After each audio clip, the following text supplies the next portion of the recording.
Hoje é o Pedro Gouveia. Ele é um dos nossos voluntários aqui. Ele nos ajudou a construir o nosso programa do curso, no geral. Então, tudo que vocês estão estudando hoje tem um pouco do dedo dele. Falando um pouco do que o Pedrão já fez na carreira dele, ele é formado no FGV, em administração. Ele fez parte também da Liga Financeira, foi head de equities lá dentro, foi monitor de finanças, então é um cara que entende bastante de contabilidade, entende bastante valuation. Ele começou a carreira dele no private equity, que chama Partners Group. Depois ele foi analista do investment banking do JP Morgan.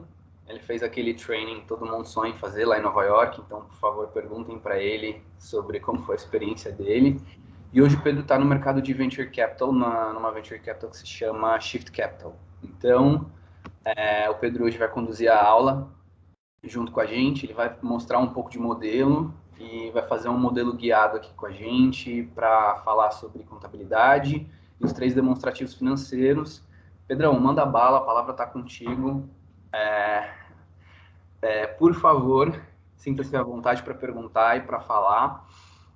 Acho que hoje vai ser uma aula muito legal. E mais uma coisa importante, eu estou mandando lá no link do WhatsApp e o link do Drive para vocês acompanharem junto com um arquivo que o Pedro vai usar aqui, tá bom? Então, se vocês quiserem ir montando, se tiverem 2 telas, eu estou enviando para vocês agora, tá? Boa, Gabs.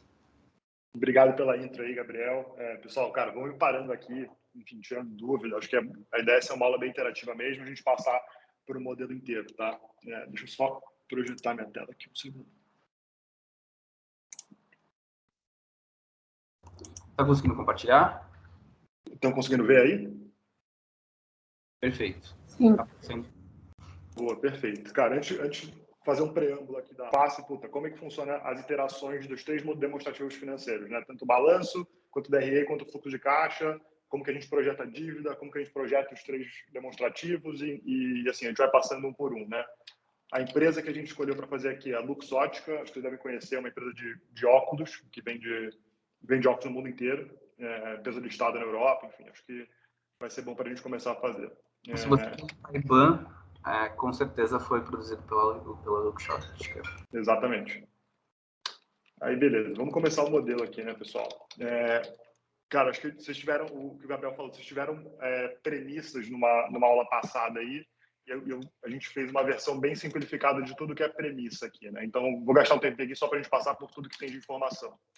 Primeiro, premissas de DRE. Então, cara, quanto que a receita cresce, quanto que é o custo operacional como percentual da receita, quanto que vai estar pagando de imposto. Então, premissas bem simplificadas aqui. Acho que, cara, quando vocês forem fazer modelagem na prática, provavelmente vocês vão entrar em mais detalhe, tentar criar premissas para tentar entender onde cada uma das linhas de DRE vão parar, mas aqui, para fim de didática, a gente fez um pouco mais reduzido.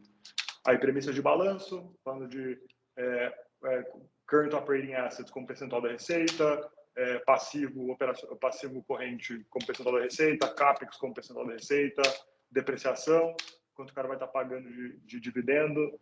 Isso aqui, na verdade, está com premissa de fluxo de caixa, né? Mas beleza.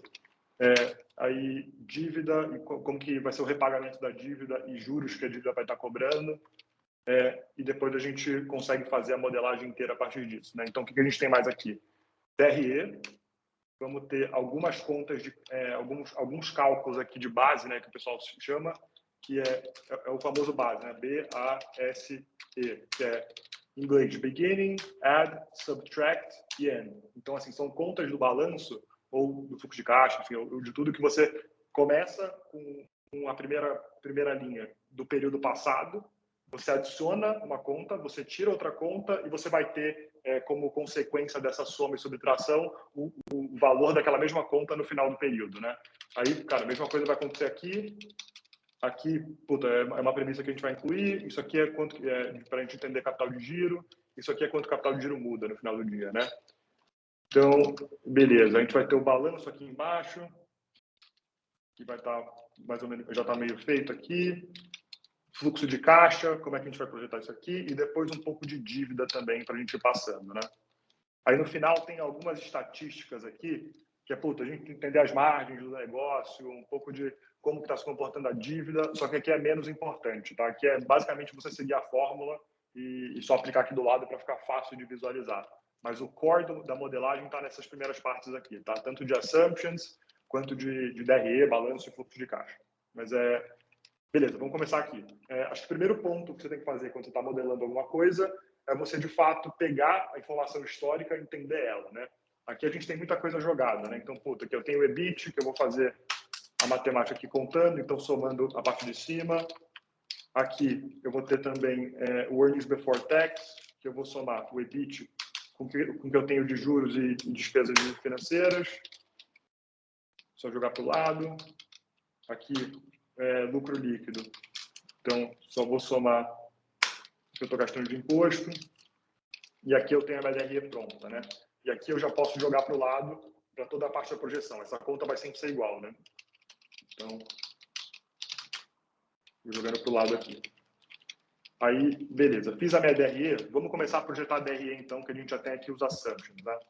Então, aqui, revenue growth, crescimento de receita, basicamente, crescimento com base no período anterior, né? Então, é 1 mais o que eu vou ter de crescimento. Aí, basicamente, só projetar a receita. Jogo para o lado, show de bola. Já tenho minha receita aqui. Qual que é a minha próxima premissa aqui em cima? Custo operacional como percentual da receita. Então, eu tenho que... A premissa aqui vai ser sempre 85% da minha receita. Então, eu vou fazer isso aqui, minha receita vezes 85%, e como é um custo, eu só multiplico por menos 1. Aí, vou ter aqui, só jogar para o lado de novo. Aí, o que a gente tem? Agora, a gente tem o primeiro impasse aqui da modelagem, que é a famosa referência circular, que é a última coisa que vocês querem fazer na sua vida, né? Se o seu modelo começar a dar hashtag hash, é que você fez cagada, fudeu, e assim, você não quer que isso aconteça nunca, né? Então, essa parte de juros é muito difícil a gente conseguir definir.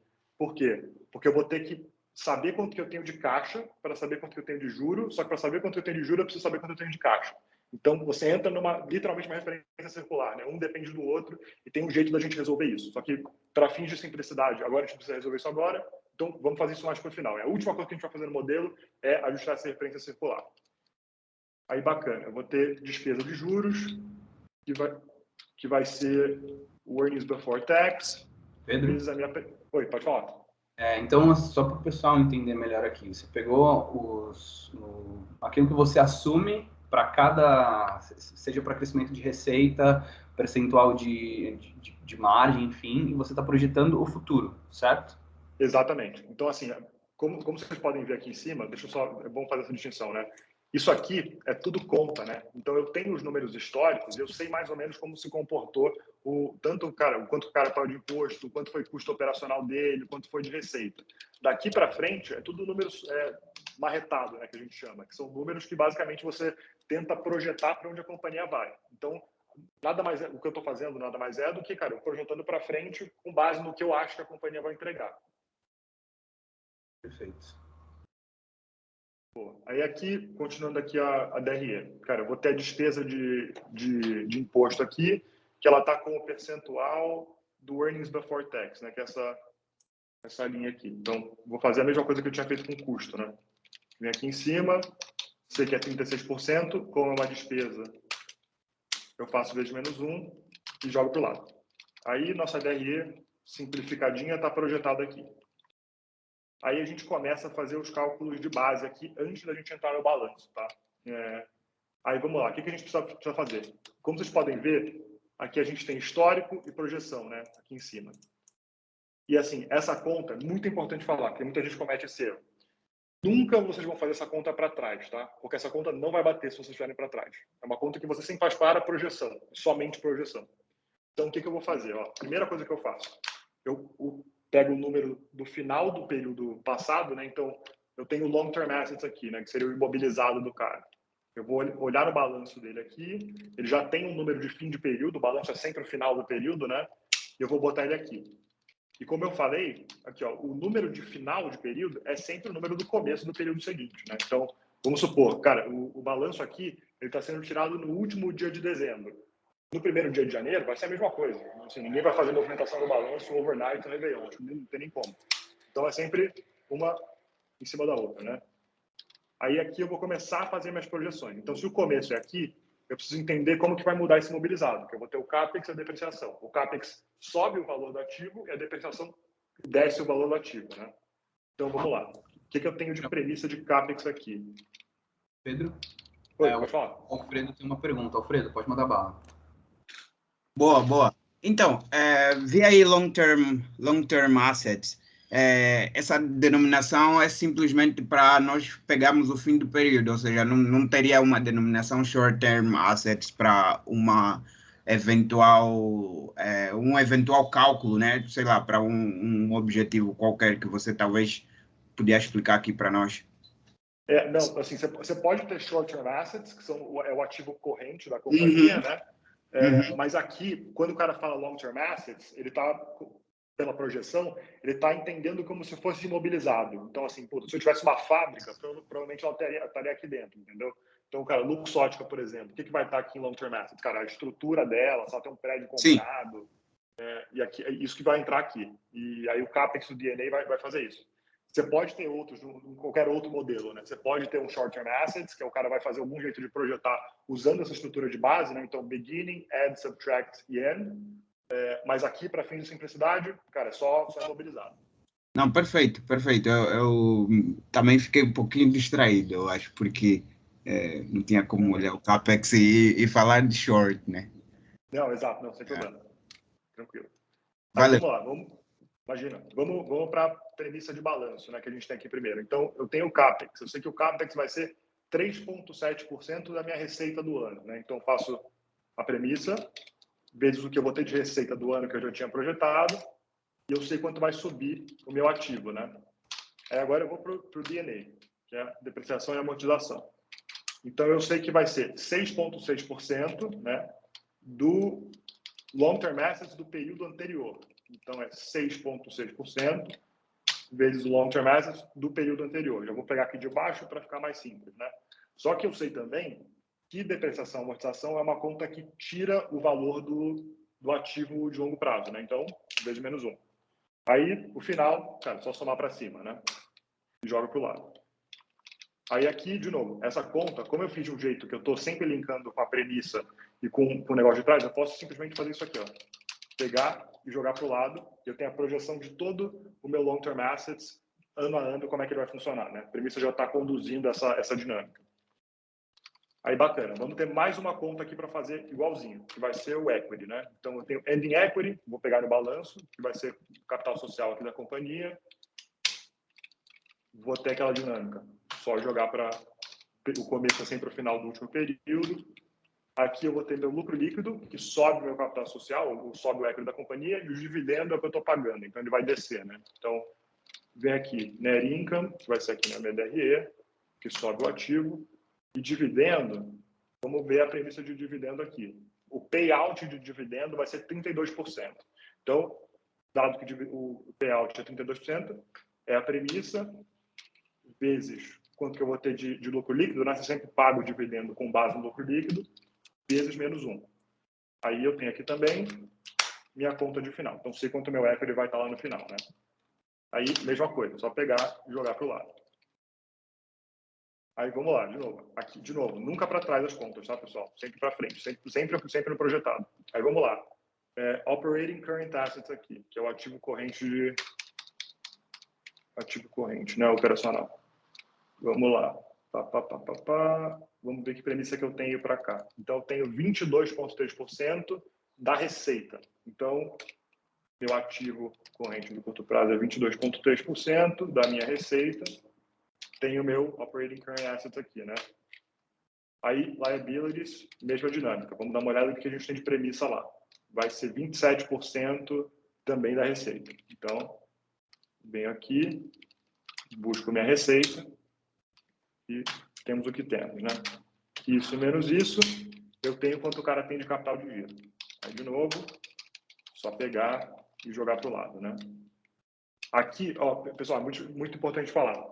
Nessas contas de base aqui, eu nunca posso fazer para trás. Essa daqui não. Essa aqui é um cálculo base, né? Eu sei quanto o cara teve para trás, né?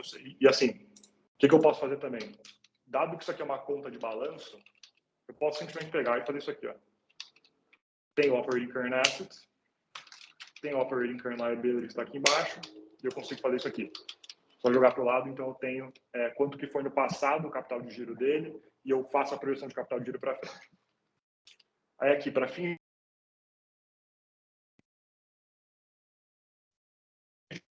do balanço, né? Então, como que variou o capital de giro do cara. E a gente já vai fazer isso agora para poupar trabalho lá na frente. Então, é um menos o outro, e depois a gente joga para frente. É isso mesmo? É isso mesmo. Boa.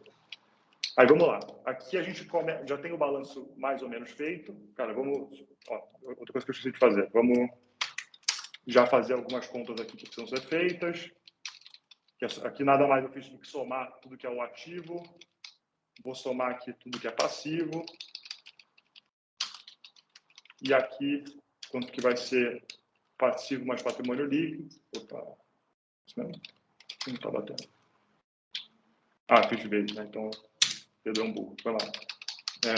Vamos jogar para o lado. E o que é esse balance aqui, né?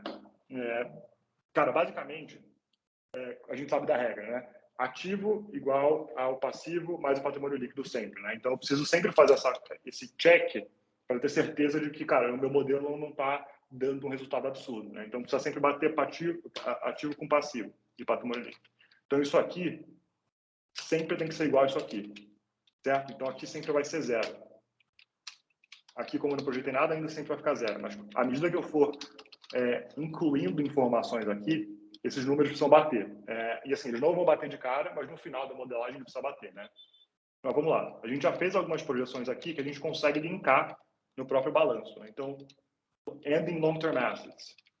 Já temos aqui a conta, né? Eu tenho o meu ending long-term assets no final do período, só botar aqui e jogar para o lado. Exatamente aqui que eu vou fazer. Operating current assets. A gente também já tinha projetado isso aqui. Só pegar aqui e jogar para o lado. Como eu tinha dito, caixa é uma conta mega complexa, vamos deixar para fazer no final. Aí eu vou ter aqui revolver, só parar um segundo aqui para explicar o que é o revolver, né? Cara, revolver é uma dívida quase que fictícia. Tipo, não existe uma dívida que você vai no banco e pega um revolver, só que é um mecanismo de modelagem que você faz para tapar o seu caixa.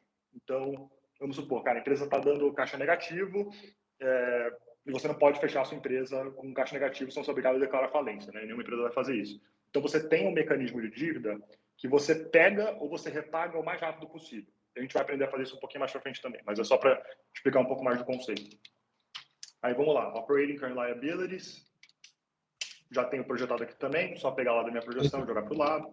Pode falar. O Alfredo levantou uma pergunta aqui. Se o revolver, se ele é uma contingência. Como assim contingência? Você poderia explicar um pouco melhor?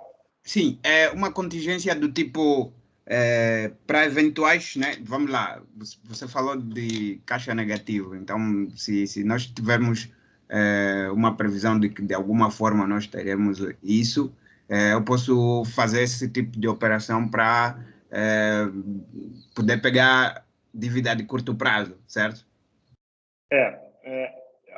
Sim, você pode entender como uma contingência nesse sentido, então. Então, tipo assim, cara, eu sei que num cenário onde, cara, eu tô com caixa negativo, eu vou precisar pegar uma dívida para tapar meu caixa, né? Porque, cara, caixa negativo nada mais é do que uma dívida com alguém. Então, puta, é isso que você precisa fazer, cara. É como se fosse uma dívida que você está pegando, mas é uma dívida para fins de modelagem. Provavelmente, se você for pegar a dívida, contabilisticamente você não vai ter uma conta de revolver, né? Você só faz isso para modelagem. Boa. Essa seria a minha segunda pergunta. Tipo, é aceitável isso, assim? Tipo assim, revolver, cara, é meramente um mecanismo de modelagem. Você nunca vai, cara, procurar o demonstrativo financeiro da companhia e achar um revolver lá. Valeu, boa. É uma boa pergunta, cara. O pessoal confunde essa porra aí. E, cara, bom que vocês estão prestando atenção e olhando aí. Mas bacana. Aí, cara, revolver e dívida de longo prazo. A gente não projetou dívida ainda, então vou deixar aqui tranquilo. Pedro. Diga. Pedro, para mim não está muito claro ainda essa questão de revolver. Ok, então seria a ideia de um valor, seria para a gente não zerar o fluxo de caixa nessa modelagem que a gente faz, mas esse valor, assim, de onde que ele vem, como funciona? mais Não, detalhes. perfeito. Vamos lá. Então, assim, quando você tem uma empresa, se você ficar com caixa negativo por excelência, se a gente pensar, é como se você estivesse pegando uma dívida. Tipo, assim, você não consegue ficar com caixa negativo, né? Basicamente, você está devendo dinheiro para alguém se você tiver isso. Então, o revolver nada mais é do que um jeito de assim, puta, a empresa tem essa dinâmica aqui de comportamento. Se eu excluir o revolver, eu sei que ela vai estar fechando com caixa negativo. Então, o revolver é um mecanismo, meramente um mecanismo de modelagem, para você botar a dívida que a empresa precisa, sendo que é uma dívida meio urgente que não está no planejamento dela, né? Assim, você pode pegar uma empresa eventualmente que ela já tem um plano de dívida que ela vai contrair e repagar muito claro. E, puta, aí beleza, é show de bola, não precisa nem botar um revolver, porque você já vai ter um planejamento ali. Só que o revolver, como a gente não sabe quanto vai precisar de dívida, a gente põe uma premissa de dívida, que é o que a empresa vai precisar para conseguir pagar tudo que ela precisa ter e não ficar, assim, e fazer sentido a modelagem, né? Então, de novo, não é uma conta de balanço que você vai olhar no demonstrativo, você vai ver a companhia, mas é um mecanismo que você inclui aqui para você ter uma dívida hipotética do que a empresa vai precisar puxar. Não sei se ficou claro agora. Ficou sim. Muito obrigada. Pô, imagina. Podemos seguir aqui, pessoal? Estou aberto para dúvida. Minha parte sim. Vamos embora. Aí, bacana. Aí a gente também tem como linkar o equity da companhia, né? Que é o patrimônio líquido aqui, que a gente também já tinha projetado aqui, né? É só jogar para o lado. Aí vamos lá. A primeira checagem que a gente vai fazer, cara, é o balanço aqui. Tá uma bagunça isso aqui, cara. Então, vamos continuar fazendo, que a gente vai entender para onde vão parar as coisas, né? Aí, próximo passo seria a gente fazer o fluxo de caixa. Aí, beleza. Vamos pegar aqui fluxo de caixa. Já devem ter olhado aí a formulazinha. Vamos lá. A gente começa com lucro líquido. Deixa eu pegar aqui. Vou somar de volta a depreciação. Então, vou pegar minha depreciação aqui, que eu já tenho ela projetada para cá. Aqui, como eu somo de volta a depreciação, ela não é um detrator de valor, né? Então, eu vou fazer de novo vezes menos 1, e eu tenho esse valor aqui para a gente poder fazer a conta. Aí, eu vou ter o quê também? Vou ter que tirar a mudança do working capital, então isso aqui vezes menos 1, e aqui eu chego no meu fluxo de caixa operacional, né? Cara, esse número, se eu não me engano, tá errado. Não sei bem. É isso mesmo? Fiz errado, será? Deixa eu ver se é isso mesmo aqui, pessoal. Bom, enfim, se estiver errado, a gente vê depois. Não sei se... Mas é isso. Então, cara, fluxo de caixa operacional aqui tá feito. Eita, pessoal, calma que travou meu PC. Peço desculpas aí.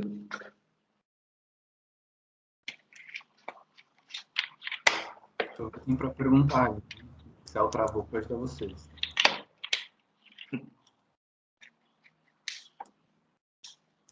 Isso que você está trazendo para a gente é assim, é o mais simples que temos assim pensando em modelagem, né? Porque Isso, exato. parece muito simples, mas eu sei que assim é bem mais complicado que isso. Não, cara, todo mundo acha que modelagem é uma puta ciência de foguete, que, mano, é osso pra caralho de fazer, mas não é. Cara, é um processinho que você aprende, faz um passo a passo, e assim, à medida que você consegue pegar essa dinâmica aqui, cara, você consegue extrapolar e fazer coisas muito mais complexas, né? Então, tipo assim, cara, aqui de fato é um modelinho simples, fácil de fazer, só que dá pra gente matar em 1 hora. Só que, assim, se eu quiser fazer uma premissa um pouco mais robusta para, cara, como vai se comportar o long-term assets. Então, puta, vamos supor que a gente tem uma empresa que é uma imobiliária. E assim, você vai somando os ativos que ela está comprando. Aí você tem uma premissa ali de valor médio de imóvel. Enfim, dá para você ficar maluco aqui e fazer a premissa que você quiser. Só que isso aqui, cara, para fins de simplicidade, para entender como é mecânica, é um modelinho bem simples mesmo. Aí vamos lá. O fluxo de caixa operacional está feito. Desculpa. O pessoal tem mais alguma dúvida? Vou seguindo aqui. Cara, fluxo de caixa de investimento. Como aqui a gente só tem CAPEX, cara, muito fácil. Só pegar o CAPEX. Já tem aqui em cima. Aqui, isso, boa. E aqui, o CAPEX é uma conta que sai do meu caixa, né? Então, pensando nesse fluxo, então eu vou ter que botar o CAPEX como negativo. E aqui, cara, vai ser isso aqui, né? Não tem muito como fugir. Boa. Aí, dividendos pagos. Eu também já tinha feito essa conta de dividendo lá em cima. Dividendo é uma conta que sai do meu balanço, do meu caixa, então vou deixar ela negativo mesmo. Aqui, cara, eu não fiz o repagamento de dívida ainda, então vou deixar como tá. E aqui vai ser a soma de tudo que está em cima, né? Aí, o meu fluxo de caixa líquido vai ser o fluxo de caixa de financiamento, mais o de investimento, mais o operacional. Aí eu botei o meu net cash flow aqui, né? Deixa eu botar uma editada. Essas contas aqui já dá para jogar para a direita. Jogo para a direita de novo. Mesma coisa aqui. Inclusive, tudo acho que já dá para jogar para a direita.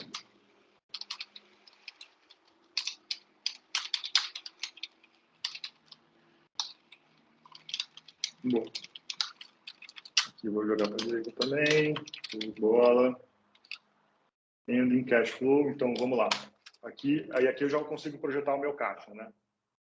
Aqui eu vou pegar o caixa que eu tinha no final do período, primeiro do período histórico, que vai ser sempre o do começo do período seguinte, e meu caixa muda exatamente com isso aqui, né? Então, eu botei isso aqui de caixa e para os períodos subsequentes eu botei isso aqui, certo?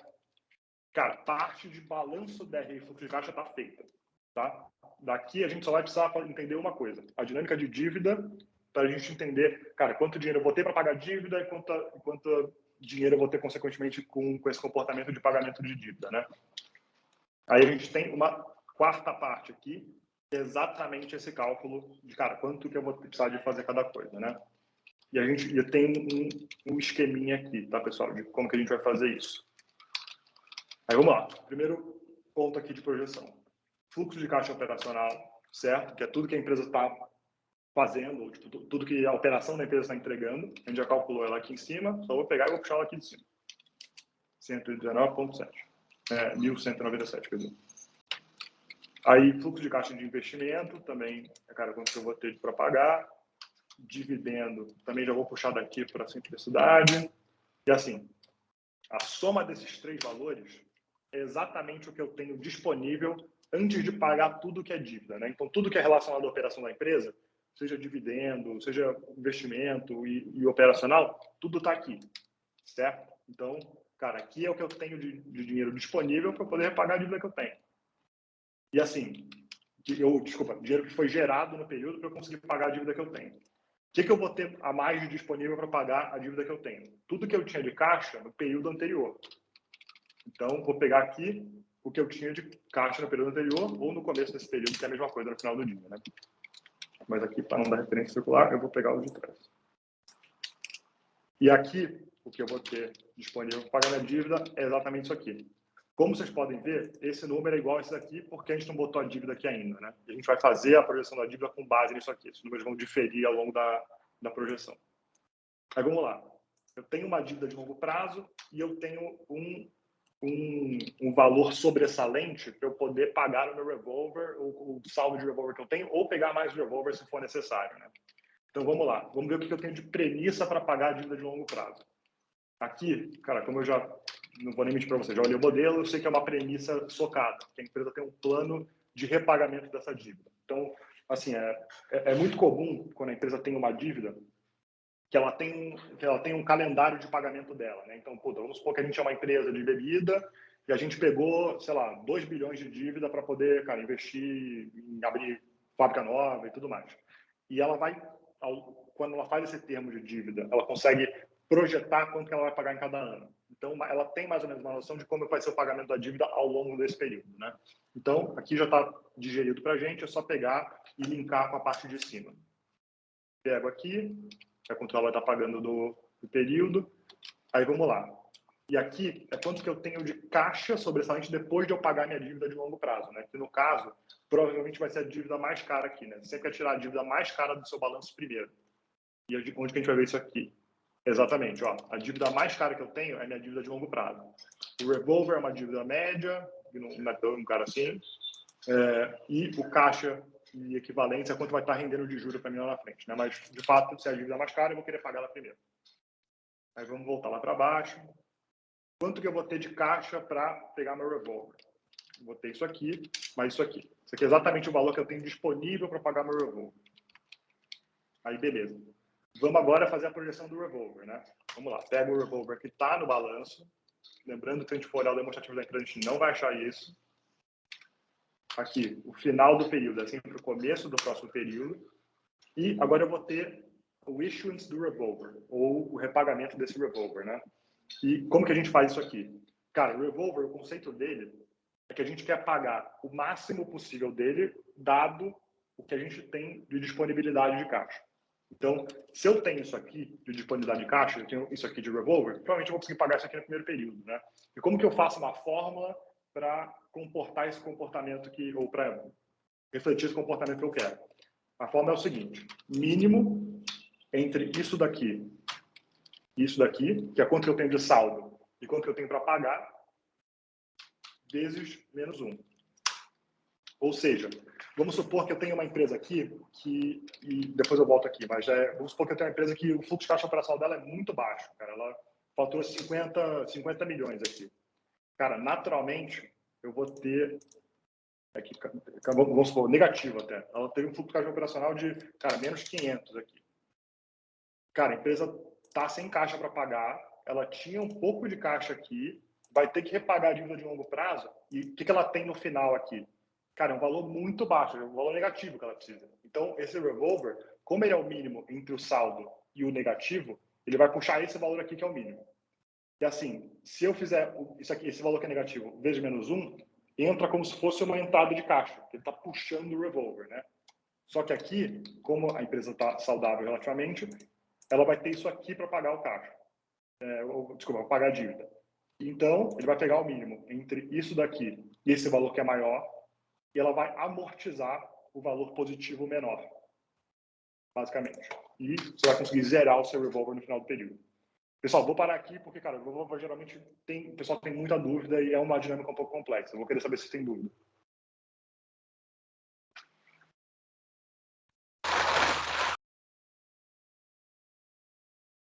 Boa, tranquilo. Entendo que todo mundo entendeu, então. Tá show de bola. Aí, perfeito. Eu vou ter a minha dívida de final, quer dizer, o meu caixa de final de período, né? Que nada mais vai ser do que... Cadê? Isso daqui, mais o quanto que eu estou pagando de repagamento de dívida, né? E quanto que eu estou repagando do revolver. Esse aqui é o caixa que eu vou ter no final do período. Então, assim, paguei tudo que era operacional da companhia, tudo em relação ao investidor, tudo. E agora eu estou pagando a dívida, né? Tipo, tá, repaguei essa dívida aqui, e o caixa que eu vou ter no final do período é justamente esse daqui. Aí aqui, vamos de novo. Pego isso daqui, jogo para a direita. Certo? Basicamente aqui eu tenho a projeção de quanto que a companhia vai fazer ao longo do período. Aí algumas outras contas aqui só para a gente ter mais ou menos pronto. A dívida de longo prazo, a gente já viu quanto que a gente vai pagar aqui em cima, mas vamos fazer ela de novo aqui para a gente ter uma noção de quanto dá lá na frente. Aí vamos lá. Ending long term debt, vamos lá só pegar no balanço. Cadê isso aqui? Isso aqui, ending long term debt, mais isso daqui. E eu sei quanto que eu vou estar repagando da dívida, né? Que é basicamente isso daqui. Não vou nem lá em cima buscar, não vou lá em cima buscar best practice, né? Vamos embora. Pego a minha premissa aqui, sei quanto que eu vou ter de dívida, jogo para cá. Certo? Não vou começar a calcular ainda a parte de juros, tá? A gente faz isso depois. Mas, basicamente, agora, se a gente projetou todas as linhas de balanço, isso aqui tem que consertar, tá? Isso aqui tem que bater de alguma forma. Então, vamos lá. Saldo de revolver. Tenho meu saldo de revolver lá embaixo, na parte de dívida. Vou linkar com o balanço. Então, aqui, ó. Ending period, peguei. Só pegar... Pedro, o Lucas Diga. tem uma dúvida. Manda bala. Pode mandar. Eu tenho uma dúvida, só voltando um pouco. Você falou que o calendário de pagamento de dívida Está descrito nos financial statement da empresa. Mas, geralmente, também, dentro dos financial statement, tem o calendário de depreciação e amortização. Por que você não usou nesse caso? Porque não tinha? Cara, poderia até fazer. Eu usei porque, geralmente, você não tem a projeção de longo prazo, né? Então, assim, o calendário de amortização de dívida, depreciação, acho que o calendário de depreciação é muito diferente, né? Porque, assim, vamos lá, você tem depreciação da dívida e amortização amortização de dívida e depreciação do ativo, né? A depreciação do ativo, geralmente você não tem esse calendário muito explícito, é muito de como o cara está fazendo a depreciação de cada um dos ativos. Você pode entrar no detalhe e fazer um pouco mais aprofundado, então se o cara está fazendo a depreciação linear do ativo, cara, faz a depreciação linear que ele está fazendo. Tem outros tipos de depreciação que você pode fazer, que é uma que você começa a pagar muito no começo e lá na frente você paga menos. Então, tem vários jeitos de você depreciar um ativo. Aqui a gente fez por percentual, porque, cara, acaba sendo uma dinâmica um pouco mais fácil. Tipo, se eu ficar olhando, cara, quanto o cara fez de depreciação, enfim, acho que fica um pouco mais complexo. Mas, cara, boa pergunta. Poderia ter feito a premissa de outra forma. Calma aí que eu tô quase sem bateria. Obrigado. Boa. Aí, onde que eu estava mesmo? Estava linkando no balanço, né? Então, beleza. Linkei o meu revolver aqui. Dívida de longo prazo. Também tenho ela calculada lá embaixo. Vamos buscar ela. Aqui. E agora, cara, não sei se vocês estão percebendo aqui, mas esses números aqui estão muito parecidos com esses números aqui que a gente tem, né? Na real, é um menos o outro. Então, provavelmente, se eu conseguir linkar o meu caixa, vamos lá. Cadê? Ending cash? Aqui, exatamente isso. Aqui já zerou, tá vendo? E eu tô vendo que vai dar pau, provavelmente. Tá vendo? Tá dando pau. Então quer dizer que o Pedrão errou em algum lugar. É isso mesmo? Isso mesmo, Pedrão. Bad Pedrão. O que eu não fiz aqui, pessoal? Puta, não bater moleira foda. Bom. Cara, deixa eu roubar um pouquinho aqui. Ver onde que eu estou errando, pessoal. Porque eu fiz cagada. Sinto muito.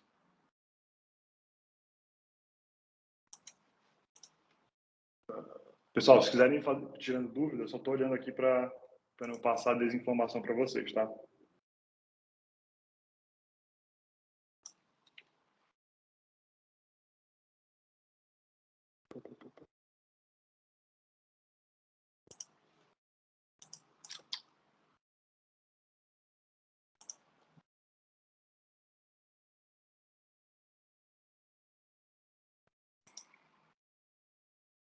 Tá aqui, ó, exatamente onde que eu errei. Eu não botei a parte de repagamento, né? Então vamos lá. Para bater o fluxo de caixa, eu preciso ver quanto que eu estou repagando do meu revolver. Isso aqui eu jogo para o lado. Ver quanto que eu estou repagando da minha dívida. Jogo para o lado. E agora deve bater, se eu não me engano, exatamente. Deu um friozinho na barriga de passar vergonha aqui, mas deu certo. Então, como a gente viu, cara, projetamos tudo, passamos por todas as linhas. E a gente tem um balanço que bate, tá, pessoal? Então, cara, show de bola aqui. Qual que é o próximo passo? Cara, a gente ainda está com um rombo no modelo, tá? Cara, eu vou ter minha receita de juro e a minha despesa de juro. Só que assim, como eu tinha falado para vocês, aqui tem uma dinâmica um pouco esquisita, né? Porque eu preciso saber quanto que eu tenho de caixa para saber quanto que eu vou ter que pagar de juros, só que para saber quanto que eu vou pagar de juros e ganhar dinheiro, eu preciso saber quanto que eu vou ter de caixa. Então, cria uma referência circular aqui. O que o pessoal geralmente faz?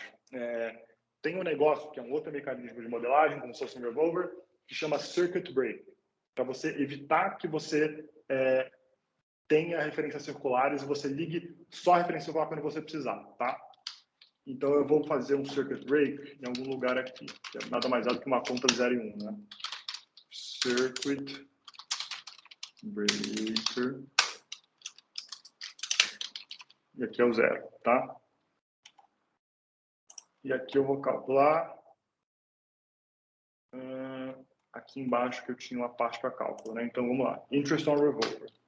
O que é um jeito da gente fazer cálculo de juros, né? Então, assim, a empresa, quando ela tem uma dívida, provavelmente ela vai amortizar essa dívida ao longo do ano. Então, é injusto eu fazer cálculo da dívida com base num número só. Então, o que a gente faz aqui? A gente pega uma média entre o período anterior do que ela tinha de dívida, ou do saldo de dívida, e o final do período de agora. Então, eu consigo saber mais ou menos qual foi a dívida média dela ao longo do período, né? Então, eu pego essa dívida média e uso ela para calcular quanto que eu vou ter de juros. Então, vezes menos 1... Opa, desculpa. Vezes quanto que eu vou ter de juros, né? Que é uma premissa que a gente tem lá em cima.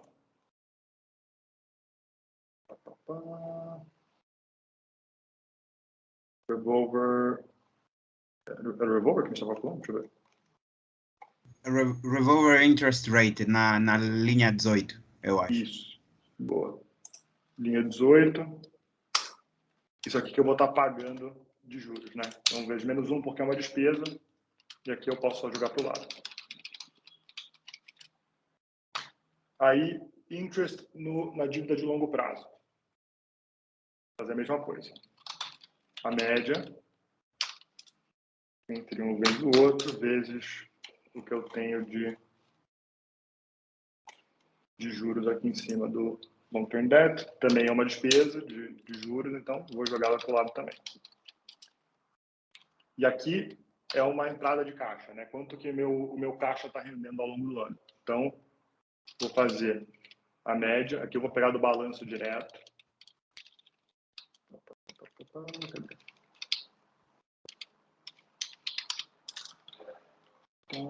Vezes a premissinha que está aqui em cima, de 0,5%. Isso aqui é uma entrada de caixa, só jogo para o lado. Aí, beleza. Cara, eu vou pausar aqui, porque agora a gente vai começar a linkar na própria DRE, tá? E você precisa fazer algumas alterações no seu Excel para isso funcionar.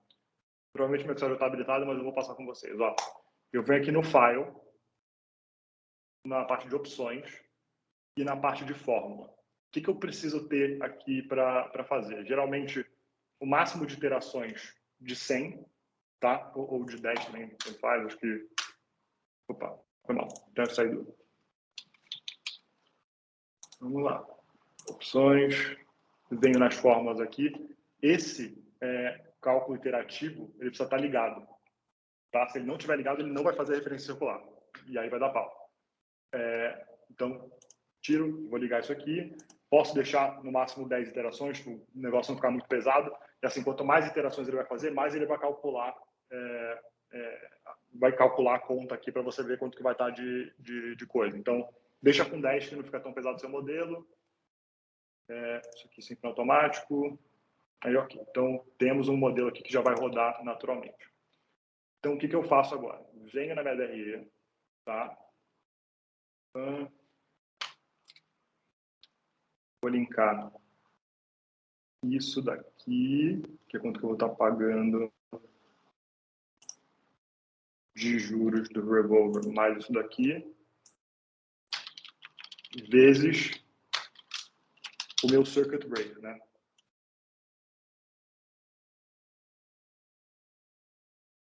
Vai ser isso daqui.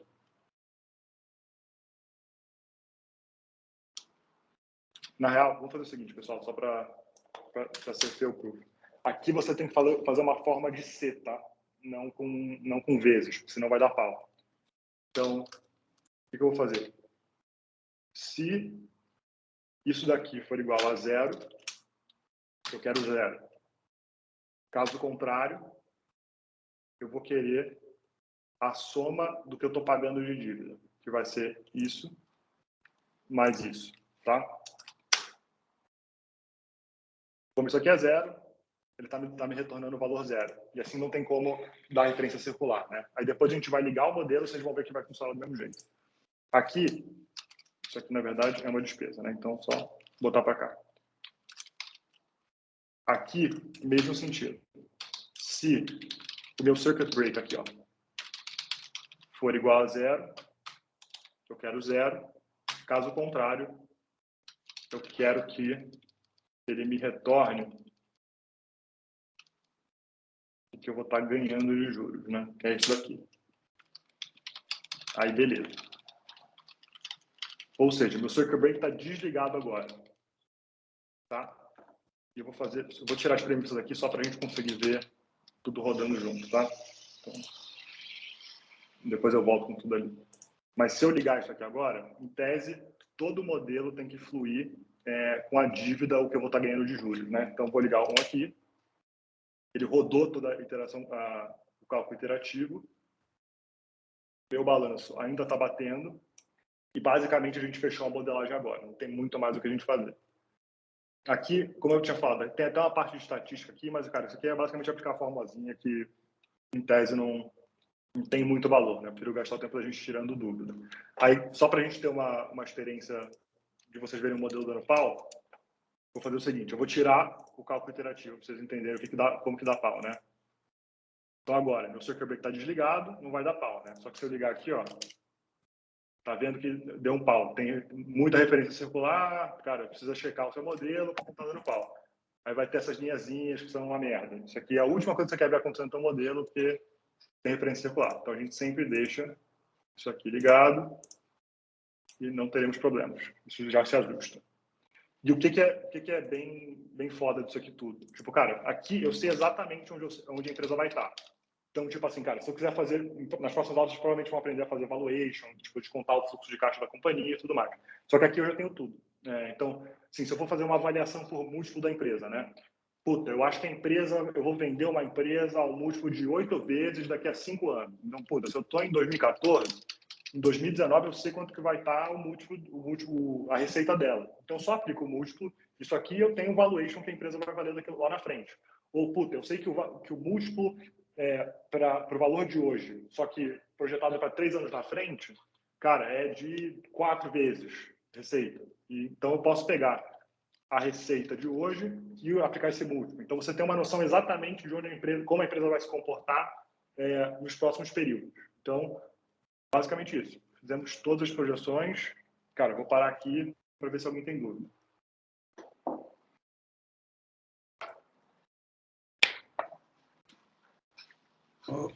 Pedro, se pudesses só gastar mais um minutinho no circuit breaker, eu agradeceria. Claro, sem problema nenhum. Vamos lá. Cara, o circuit break, conceitualmente, ele é basicamente um mecanismo para você não deixar a referência circular atrapalhar o seu modelo caso você tenha esse problema. Por que você cria o circuit break, né? Basicamente, o melhor jeito de você fazer para você não errar a sua modelagem é você modelar com isso aqui desligado, tá? Porque o negócio é o seguinte, às vezes você faz uma referência circular e se você tiver essa porra ligada, cara, o negócio não vai acusar que você está fazendo referência circular, entendeu? Então, assim, você pode estar errando no seu modelo sem você saber. Então, o que você faz aqui? Você desliga seu circuit break e você modela com ele desligado. Toda a parte relacionada à dívida, você cria um circuit break para ela não deixar atrapalhar. Porque você vai ter uma referência circular, só que essa era uma referência circular controlada, que você sabe o que acontece. Você cria o circuit break puramente para você não deixar que outras referências circulares atrapalhem o seu modelo, tá? Então, não sei se ficou claro, mas posso passar aqui pela dinâmica de construção, né? Cara, se eu fazer vezes 0 aqui, ele ainda vai estar tendo uma referência circular. Então, eu faço uma fórmula de C, porque é um valor ou outro. Então, o 0 não tem nada a ver com nada desse modelo aqui. Então, ele não está referenciando nenhuma fórmula. Ele está buscando outro número que não está relacionado à modelagem, que não vai me dar uma referência circular. Então, vamos lá. Se o meu circuit break for igual a 0, eu quero que ele me dê o valor 0. Caso contrário, eu quero que ele me dê o valor que, de fato, vai dar a referência circular.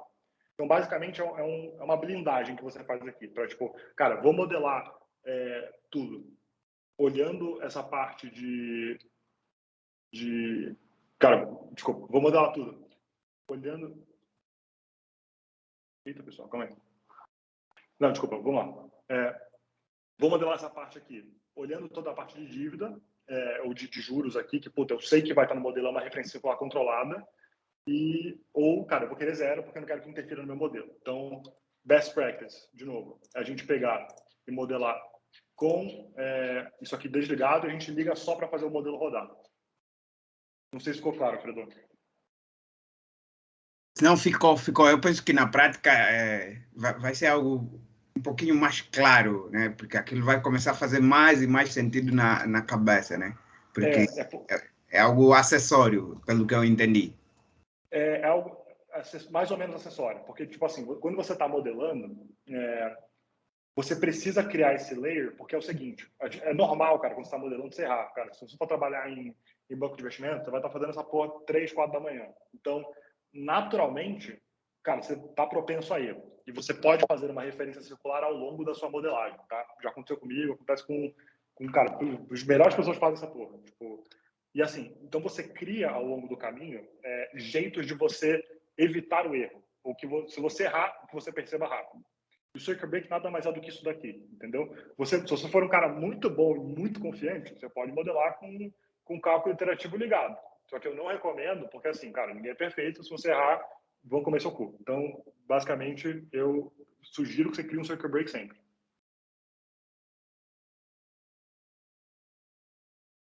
Perfeito, perfeito.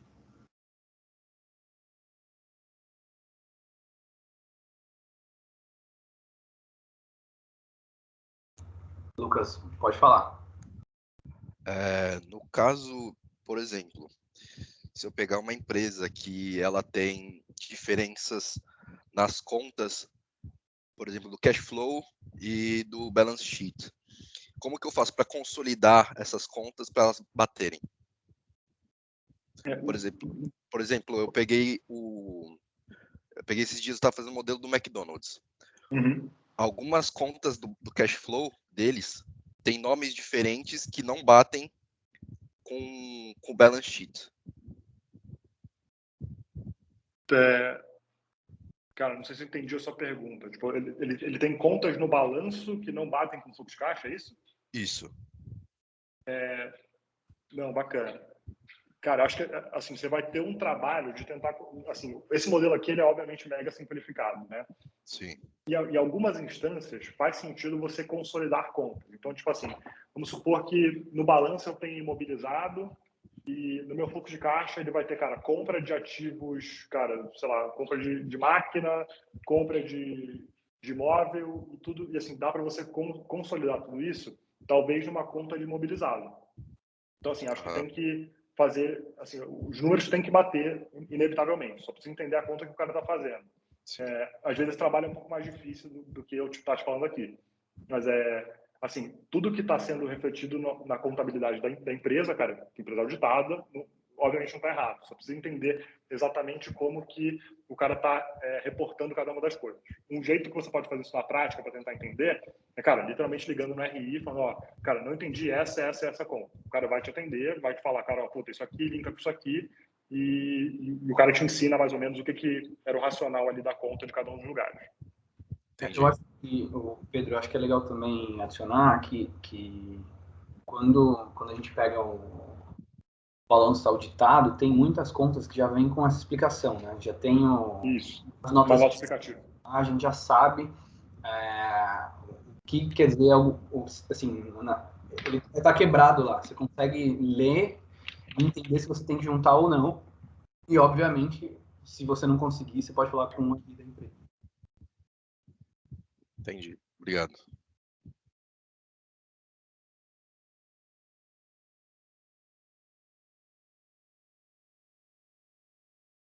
Tem mais alguma dúvida, pessoal?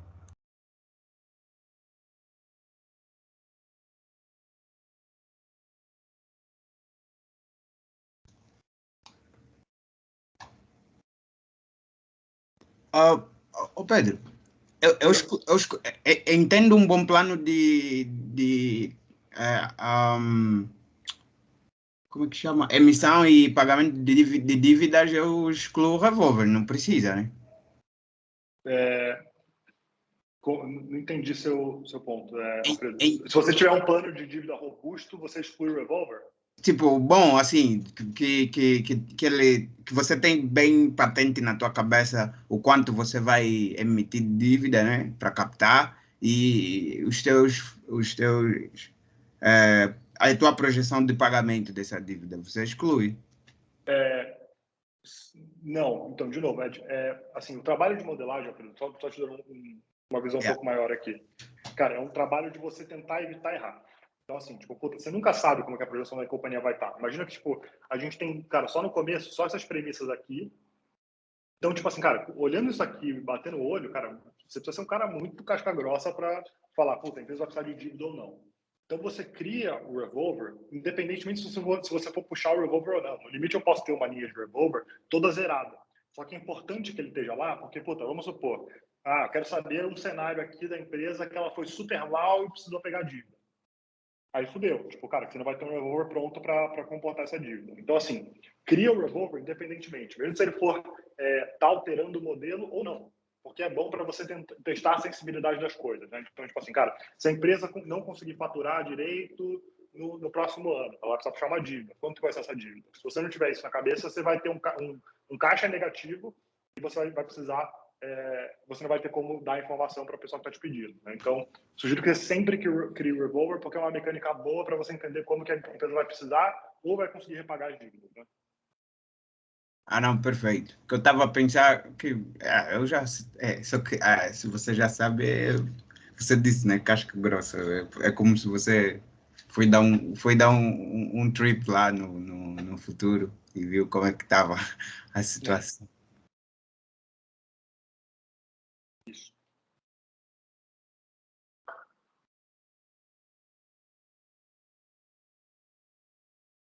Pessoal, mais alguma dúvida?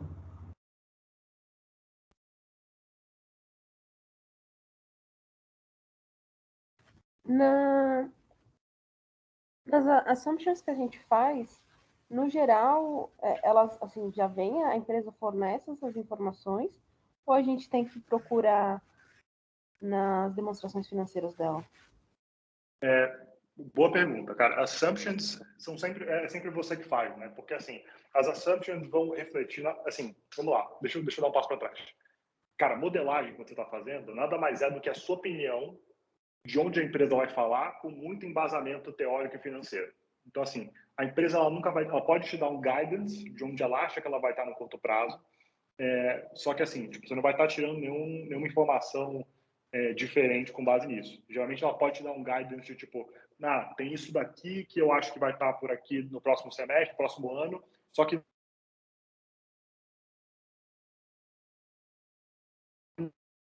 né? Porque querendo ou não, uma corda no pescoço. Então, se for que a empresa fala que vai faturar um bi lá na frente, aí todo mundo, caralho, a empresa vai faturar um bi, legal, ela vai lá e fatura 200 milhões. A investidor fica puto, ela não vai botar o dela na reta desse jeito, né? Então, assim, os assumptions é sempre a gente que cria. Nessa versão de modelagem que a gente fez aqui hoje, cara, é um assumption bem raso, né? Tipo, puta, revenue growth, cara, isso aqui. Então, assim, geralmente você tenta fazer assumptions que são um pouco mais robustos, né? Tipo assim, vou tentar fazer uma coisa rápida agora para a gente tentar entender. O que seria um assumption bom para Luxótica? Tipo, ó, unidades de óculos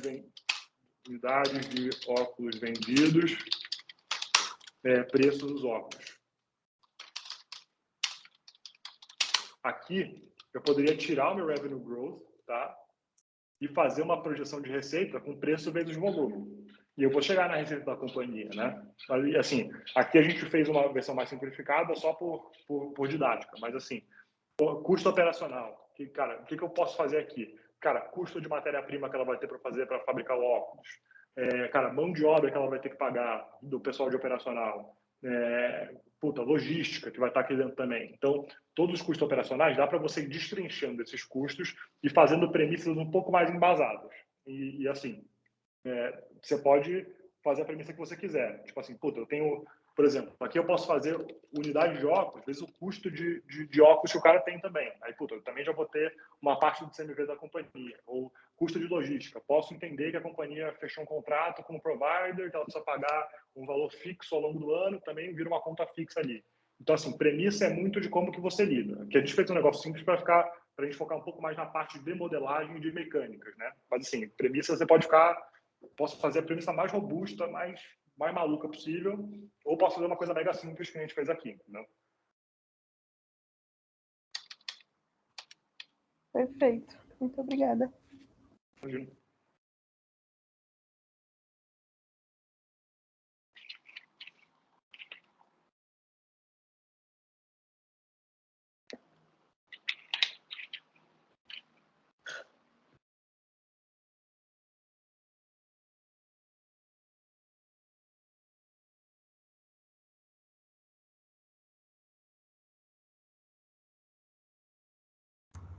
Pessoal, se vocês têm mais alguma dúvida, fiquem à vontade para perguntar.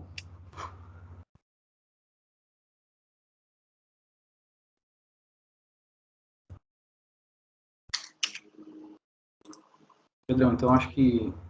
Não sei se tem mais alguma coisa aí, acho que o pessoal não tem dúvidas. Não, tranquilo. Cara, o que eu sugiro? Se vocês tiverem com tempo aí para fazer, assim, acho que aqui, como vocês estão vendo o modelo, tem, cara, uma aba só, né? Então, cara, é um negócio super tranquilo de fazer. Tem um modelo 2, que é, cara, basicamente o que a gente fez hoje. Sugiro que vocês tentem fazer também, porque, cara, acho que é uma boa prática, né? Das coisas mudando, acho que tem as premissas um pouco diferentes aqui, mas o conceito é o mesmo. E cara, assim, acho que é um bom treinamento para você fazer no final do dia. Aqui muda um pouco a dinâmica de revolver, se eu não me engano, então acho que é um negócio bacana. E Gabriel, não sei, depois se você quiser passar meu número pessoal, cara, fique à vontade para mandar mensagem, cara, tô com dúvida, assim, eu tô um pouco fodido de tempo aqui, mas tento responder no mesmo dia para tirar dúvida que vocês tiverem, cara. Boa, sensacional ter esse canal aí aberto para nós conseguir te alcançar aí. Claro, pessoal, adiciona o LinkedIn, como vocês acharem melhor, cara. Eu já adicionei. Tá bem rápido, mas, pessoal, acho que... Perdão, não sei se o Pedro tem mais alguma coisa para falar. Eu acho que o que fica de lição hoje é que é simples. Vocês viram desde o começo aí que parece um bicho de 7 cabeças, mas se você entende balanço, né? Se você entende de contabilidade, você consegue entender o que é o que e somar um com o outro e arrastar para o lado. Basicamente é isso, o modelo é isso. Não tem muita diferença. O difícil, realmente, são os assumptions, né? São as premissas. Que aí é o que... Gente, desculpa, eu tô mega doente. Eu tô com a rinite super atacada, mas enfim, a grande dificuldade nos assumptions e nas premissas é que a gente pode viajar para qualquer lugar. Então, acho que a intenção aqui é de mostrar que é simples, realmente, não é difícil, e vocês vão entender isso e vão compreender isso de uma forma melhor estudando e fazendo. Eu acho, espero que depois da aula do Pedro tenha ficado mais claro no sentido de, gente, quando a gente cai na cara do modelo e vê um monte de números, a gente fica assim, cara, como é que esse cara fez tudo isso? Isso aqui é impossível. Mas na verdade não. A gente começou de algum lugar. Então, a gente tem os dois arquivos disponíveis para vocês. O pronto, igualzinho que o Pedro fez aqui. E temos também o que está vazio. Então, tirem um tempo, estudem isso, façam junto com ele aí com a aula gravada. Eu acho que vai ficar muito, muito mais fácil para vocês. E, cara, a aula foi sensacional, mega didático, foi muito boa. Mas o que eu ia falar para vocês agora, gente, aproveitem o Pedro e façam perguntas, por favor, sobre carreira. Eu acho que muito mais do que falar sobre modelagem e sobre contabilidade, o Pedro pode ajudar bastante, cara. Ele passou por um banco super importante, hoje está dentro de um fundo de venture capital super relevante. Eu acho que pode ajudar vocês também de alguma forma. Então, por favor, fiquem à vontade. E aproveitem ele nesse finalzinho. Ô Pedro, gostarias de tipo, bem rapidão, assim, falar um pouquinho dessas estatísticas? Acho que você fala assim, olha, você está a modelar, fica atento nessa estatística aqui, porque ela diz muito disso e daquilo do modelo e da emissão de parecer, né? Sobre o mesmo modelo ou sobre a companhia em si. Boa. Cara, acho que, assim, todas as linhas do seu modelo, elas sempre vão ser importantes, né? Acho que, cara, a dificuldade real do modelo são duas. A primeira delas, que o Gabriel falou, cara, de fato, você ter premissas boas, e assim, é um negócio que o pessoal sempre brinca, né? Shit in, shit out. Se você fizer uma premissa de merda, seu modelo vai ser uma merda. Não importa quão bonitinho ou edição seja. Então, modelo bom é um modelo que te dá projeções assertivas de onde a empresa vai parar. Então, assim, todas as linhas desse sentido são importantes, né? Porque, de uma forma ou outra, elas vão estar influenciando na modelagem. Assim, o que eu gosto de dar de dica para, cara, você que está modelando pela primeira vez? Cara, o balanço é o coração do modelo, quase. Então, assim, quando eu tenho cada uma das linhas, eu preciso de alguma forma... desculpa, que vai ficar fazendo esse negócio que está com referência lá, mas eu sempre preciso passar por todas as linhas do balanço. Então, se eu der um jeito de projetar todas as linhas que estão no meu balanço, é impossível de eu errar. É literalmente impossível. Então, assim, tem uma forma de projetar isso aqui, tem uma forma de projetar isso aqui, enfim, se eu tiver uma forma de projetar cada uma das linhas do balanço, é impossível que eu erre. Então, assim, sempre faz um check de, tipo, puta, fiz a projeção disso, disso, disso, contra o seu balanço. Se você tiver alguma coisa que não está sendo projetada, provavelmente você vai errar. Provavelmente esse número aqui consolida um pouco do que eu estou falando. Isso aqui vai dar errado. Assim, já passei noite me fudendo, tentando achar pelo em ovo. Cara, onde que eu errei nesse modelo? Fudeu. Você viu que até aqui eu dei uma lesada, eu tinha feito uma parte aqui e não tinha batido a parte do balance aqui embaixo. Então, cara, fica atento no balanço, olhe todas as linhas, projeta tudo. Eu acho que é a melhor dica que eu posso te dar. Todo modelo vai ser um pouco diferente, né? Aqui, como eu disse, é um modelo mega simples e, normalmente, quando você quer refinar um pouco mais o modelo, você vai refinar ele na parte de assumptions, né? Então, seja você projetando uma estrutura de custo diferente ou projetando uma receita diferente. Mas, cara, se eu tivesse que dar uma dica de estatística e ficar ligado, cara, projeta tudo que está no balanço, você vai estar seguro.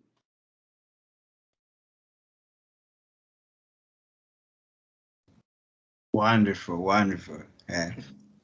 E sobre, por exemplo, essas métricas todas, né, essas estatísticas presentes aqui, qual delas você acha que, tipo, tem assim, todas elas têm o seu peso, a sua significação e tal, a importância. Tipo, uma delas que você acha que tem uma atenção especial, assim, sei lá, é debt to EBITDA, net debt to EBITDA, which ones? Você diz as estatísticas aqui embaixo, né? Essas aqui. Exato, exato. Não, tudo bem. Acho que você está falando da modelagem como tudo. Desculpa, acho que eu respondi uma coisa completamente diferente, então. Cara, acho que, eu não sei. É que depende muito para que você está modelando, né? Então, tipo assim, cara, eu que trabalho em Venture Capital, eu vou comprar uma companhia, vou ajudar ela a crescer e tudo mais. Se eu ficar olhando EBITDA, dificilmente eu vou comprar a companhia. As empresas estão começando, estão muito no começo, e assim, ela provavelmente nem vai ter EBITDA. Então, sei lá, depende muito do fim que você está modelando. Vamos supor que você entre no banco e você está modelando para fazer o IPO de uma companhia. Cara, você precisa mostrar que a companhia, de alguma forma, não vai se alavancar demais e vai começar a pagar muita dívida, porque eu acho que é importante a empresa começar a perder a lucratividade por causa de dívida. Cara, é mais gestão do CFO e do CEO. Cara, acho que EBITDA, você precisa ver um crescimento saudável relativamente, uma empresa que tem um EBITDA estável, que não muda muito, que tem um modelo de negócio resiliente. Então, assim, não tem nenhuma métrica que ela necessariamente mais, digamos assim, mais especial, precisa de mais atenção. Acho que você precisa, depende para o que você está modelando e o que você vai olhar na hora, né? E cada caso é um caso. Cara, o cara que está fazendo uma modelagem private equity é muito diferente do cara que vai fazer uma modelagem IB, que vai estar vendendo para uma asset, que também é muito diferente do cara que faz a modelagem de asset, que também é diferente do cara que faz a modelagem de venture capital. Então, são intuitos diferentes que refletem também cabeças diferentes, né? Então, esse modelo aqui é bom para IB, para caralho. Tipo assim, se você for trabalhar no banco de investimento, cara, quiser modelar para onde a companhia vai parar, isso aqui cara, seu pão com manteiga aqui, o que vai fazer você ter o melhor resultado. Wonderful. Pedro, você queria saber um pouco mais de carreira, assim, você passou por boutiques, eu queria saber assim, um pouco da diferença dos grandes bancos para empresas especialistas, seja em venture capital, em private equity, o que seja, sem essas diferenças de firma. Não, show de bola. Cara, acho que assim, modéstia à parte, né? Não quero parecer arrogante aqui. Mas acho que o que é legal da minha carreira é que eu tive a oportunidade de estar em várias etapas do mercado, ou vários lugares do mercado financeiro, né? Então, eu já trabalhei, fiz um estágio de férias numa asset chamada Núcleo Capital. Então, de fato, o pessoal que compra e vende ação na bolsa. Trabalhei em private equity um tempinho, então você comprando empresas que são um pouco mais maduras, talvez pré-nível de IPO, de serem listadas na bolsa. Trabalhei num banco de investimento também, que é a parte que vende essas empresas e tem toda uma parte de assessoria. E agora estou trabalhando no Venture Capital também. Então, são, cara, que são empresas que estão começando, cara, muito inicial o estágio, tem uma um lado dela provar o produto dela, conseguir escalar esse produto também. Então, assim, acho que consegui, ao longo da minha carreira, juntar uma visão bem completa aí de como funciona cada uma das coisas. Mas, cara, eu vou fazer do menor para o maior, tá? Cara, primeiro Venture Capital. Cara, Venture Capital, o foco que você vai ter é você entender a escala que a empresa precisa tomar, tá? Então, assim, acho que o que esbarra, o que são pontos importantes para Venture Capital? Puta, eu preciso saber se o modelo ou se o produto que a empresa está vendendo é minimamente aderente com o público e ele consegue chegar numa penetração alta no mercado, ou se, cara, faz sentido, cara, muita gente querer ter isso daqui. E, assim, como que a empresa escala como um todo. Então, você entender o crescimento aqui é muito importante. Aí, passando um pouco mais para a parte de M&A e de, digamos assim, private equity, né? Aqui são empresas que já têm um modelo de negócio consolidado, tá? E geralmente você está entrando e agregando valor de alguma forma. Seja você tentando reduzir os custos da companhia, seja você pagando barato na sua entrada, tentando botar uma dívida para ajudar a empresa a crescer, ou pegando uma dívida para você fazer essa transação. Então, tem outra dinâmica aqui que você precisa entender. Tipo, cara, como que a estrutura operacional da companhia e de custo ela é mais importante em private equity, porque, cara, é o que vai quebrar ou fazer o deal. Então, tipo assim, você consegue passar muito fácil em venture capital com empresa crescendo pra caralho. Eventualmente, cara, ela consegue se ajustar com custos ali, beleza. Em private equity, não. Em private equity, você é muito mais ativo. Geralmente, você compra 100% da empresa, uma participação majoritária. E depende muito mais de você e da sua capacidade de ajudar operacionalmente a companhia, né? E M&A isso tudo é buy side, tá? Eu vou passar direto para asset também. Cara, asset é outra cabeça também, cara. São empresas que já têm um modelo de negócio consolidado, já têm uma estrutura de custo bacana. Você precisa entender como que ela vai se diferenciar do mercado, ou criar produtos novos para crescer. Então, é uma outra cabeça completamente também. Então, assim, venture capital, muito focado em growth, private equity, muito focado em custo, cara, como você otimiza a companhia, e asset, cara, é muito mais você entender para onde a empresa vai parar. Você tem muito menos influência enquanto uma asset do que, cara, como um private equity, onde você é sócio majoritário, ou no VC, onde você vai ter 20% da companhia, 15% da companhia, se você liderar a rodada, e vai ter muito mais influência ali dentro. Acho que você é mais passiva, isso, obviamente, Camila, varia de fundo a fundo, né? Tem fundos que são muito mais participativos, conseguem ajudar muito mais os fundadores, mas a ideia é que você tem um trabalho muito mais passivo com asset, muito mais ativo em VC e private equity. Aí, vamos lá, você tem o outro lado que é M&A, que aí é você, de fato, tentando vender a companhia, tá? E aí, cara, eu acho que é outro jogo completamente. Acho que a cabeça que você precisa ter para trabalhar aqui é completamente outra. Tipo assim, você não é pago para ter um raciocínio crítico, você é pago para vender empresa. Então, você precisa digerir as informações que a empresa vai te passar, fazer a empresa parecer bonita e parecer atrativa para alguém comprar. Então, assim, o trabalho do M&A não é só você fazer pitch deck, fazer modelagem. O pitch deck é a modelagem nada mais é do que, cara, um output de tudo que você entende que é bom na companhia e você tenta passar isso para a pessoa que vai comprar. Então, assim, eu gosto de dar um exemplo de um deal de M&A que a gente fez, que na real foi uma rodada de captação de uma empresa chamada Cargo X, que até inclusive mudou de nome, acho que é frete rápido agora. Foi um dos unicórnios mais recentes aí de companhias. Eu fiz esse deal no JP Morgan, quando eu estava lá ainda, e, cara, a gente montou o pitch deck da companhia, montou o modelo, explicou para onde a companhia estava indo para os investidores, a gente chegou batendo em porta pra caramba. Falei com, cara, centenas de investidores, cara, Brasil e US, tentando vender a companhia de fato, falando, puta, ó, o case é bom, o fundador é bom pra caramba, ele tá com uma visão de ser grande, ele quer chegar aqui, toma aqui o nosso material e o modelo para você ver onde a companhia vai parar, onde ela tem potencial. E provavelmente o cara que vai receber essa informação, ele vai tentar trabalhar em cima dela para ver, cara, ó, faz sentido isso que o banqueiro está falando, ou isso aqui não faz sentido o que o banqueiro está falando, cara, eu vou aceitar isso aqui, vou fazer minha premissa aqui, e você trabalha muito junto com o cara para entender, cara, o que você acredita que é justo e você mesmo fazer o seu valuation, né? Então, assim, são áreas muito, muito diferentes, digamos assim. Não sei se responde a sua pergunta, tá, Camila? Não, sim. Essa visão, assim, do foco de cada um, eu realmente não tinha. Bem legal saber. Quando você falou, por exemplo, com duas cabeças, né, para trabalhar com M&A ou com as outras, que seria private, venture capital, mas em que sentido, assim, você diz? Mais em termos de estilo de vida que você leva, questões de inteligência emocional, em que ponto, assim, seria mais ou menos? Assim, não sei se eu entendi sua pergunta exatamente. Acho que é muito diferente a cabeça que você precisa ter no seguinte, tipo, o que o M&A faz? Basicamente, você assessora uma companhia e você tenta vender ela para o número máximo de investidores, né? Então, por que uma empresa vai para um M&A? Por que uma empresa não sai fazendo rodada sozinha e vai lá? Porque, basicamente, o banco tem muito contato, ou a boutique tem muito contato, e ela consegue armar uma gama de compradores ali que conseguem formar um processo competitivo de compra. Certo? Então, a empresa vai conseguir vender. Quando você trabalha em M&A, você toca esse processo. Então, naturalmente, você precisa vender a companhia para você ganhar dinheiro. Você ganha dinheiro com retainer, que é basicamente você contrata o cara com um fee fixo, de tipo até você vender a companhia, ou com um fee de sucesso, que acaba sendo o mais comum no mercado. Então, eu só vou ganhar dinheiro se eu for de M&A se eu conseguir fechar as transações e efetivamente vender. Então, vamos supor que a gente vende, sei lá, uma companhia de 1 bi. Cara, eu vou ganhar 2% desse valor assim que a companhia fechar. Então, no ano, a gente fez 20 milhões aí fechando a transação.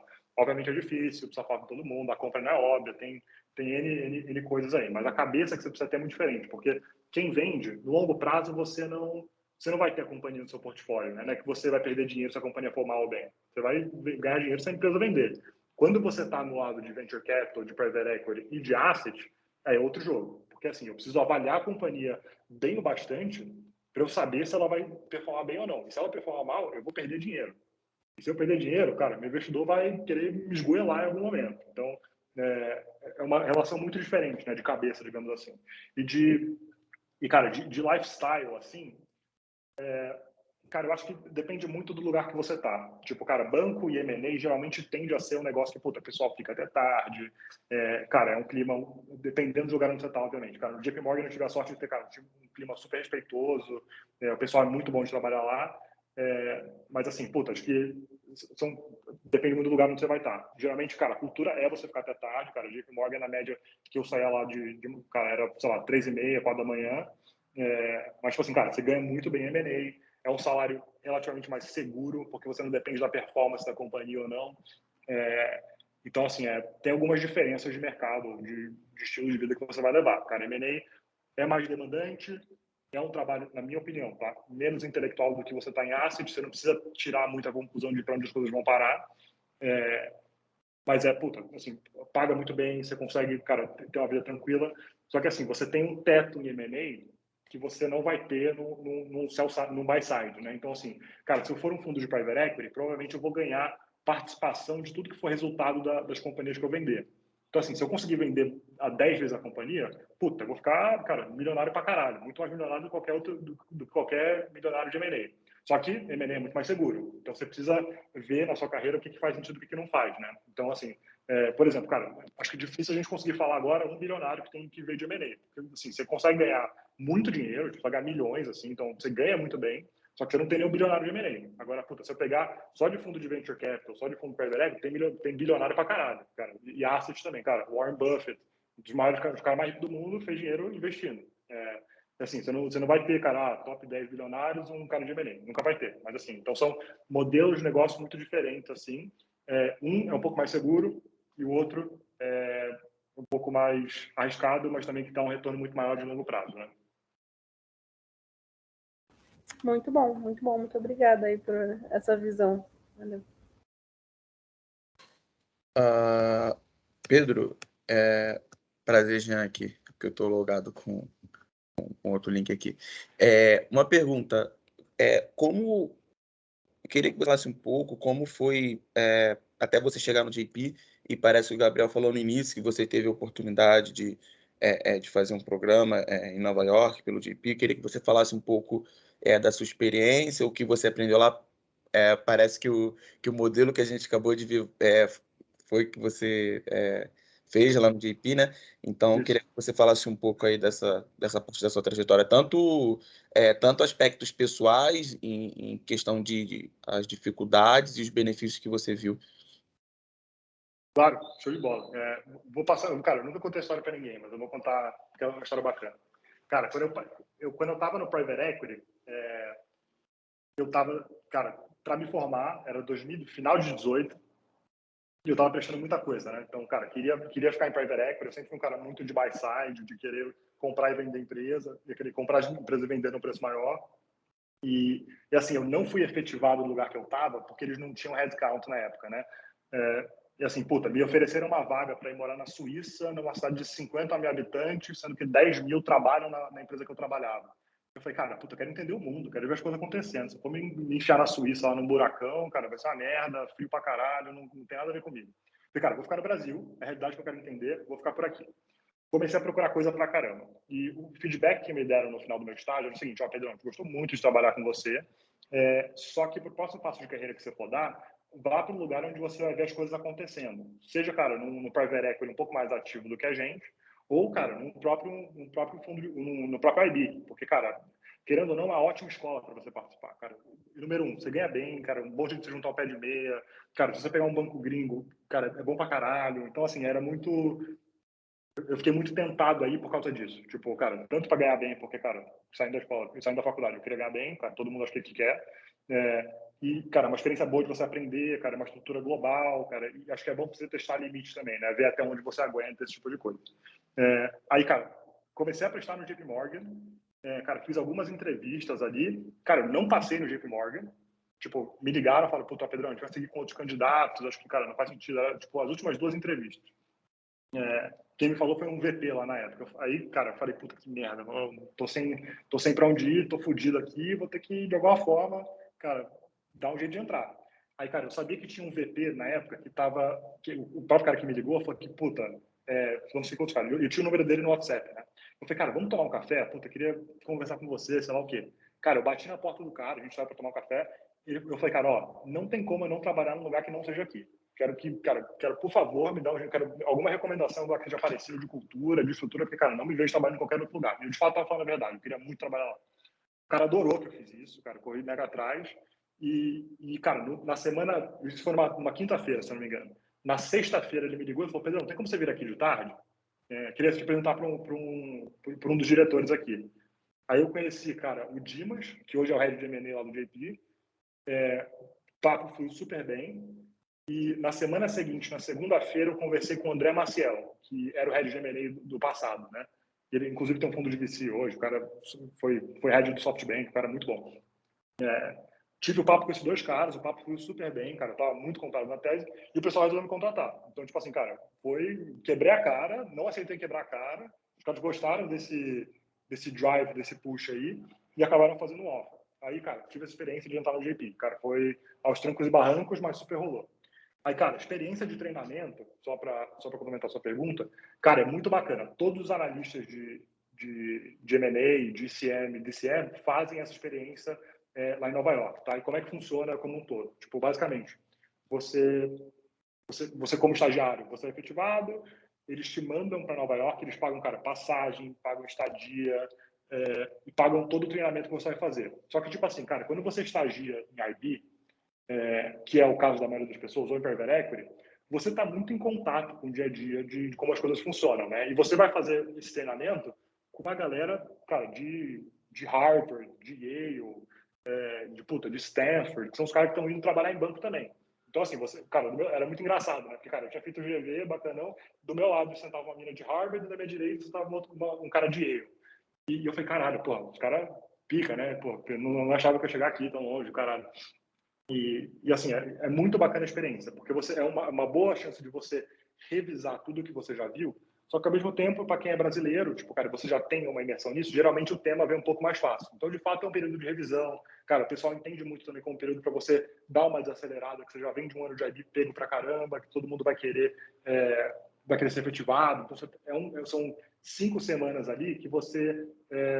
cara, dá umas parecidas, vive um pouco a vida. Cara, Nova York é uma cidade incrível. Tipo, quem tiver a chance de ir aqui, puta, vai amar. Então, cara, é muito bacana. Tipo, acho que todo mundo cara, do nível que saiu do training até o nível de VP fica falando, cara, meu training foi animal, foi fodido, conheci gente pra caramba. Então, assim, acho que é uma boa chance de você aprender e revisar conceitos. E também é uma boa chance de você fazer um networking com o pessoal global, né? Tipo, principalmente para banco gringo. Tipo, cara, se alguém aqui tiver a chance de trabalhar em banco gringo alguma vez, você vai ver que, cara, politicagem é muito importante. Então, você precisa conhecer, cara, um cara na Europa, precisa conhecer um cara no time de África, precisa conhecer um cara no time de Austrália. Então, é muito bom você conseguir conciliar tudo isso. Então, cara, uma experiência super rica e super bacana. Perfeito. Obrigado. E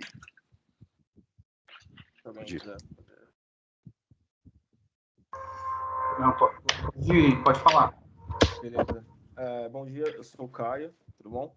Eu Fala, trabalho na área de planejamento financeiro numa empresa de SaaS e eu queria saber de você como que alguém que trabalha nessa área de planejamento financeiro, né, que tem um background, assim, experiência de usar Excel, de fazer modelagens e tem conhecimento de contabilidade em finanças, como que essa pessoa pode alavancar a carreira para uma área mais de VC, mais de private equity, que são áreas mais de front office do que de back office, que é a que eu tô agora. Tipo, como que eu posso usar o meu conhecimento como vantagem, tipo, numa entrevista, mesmo sem ter tido experiência, mesmo sem ter feito estágio nessa área? O que você recomendaria, assim?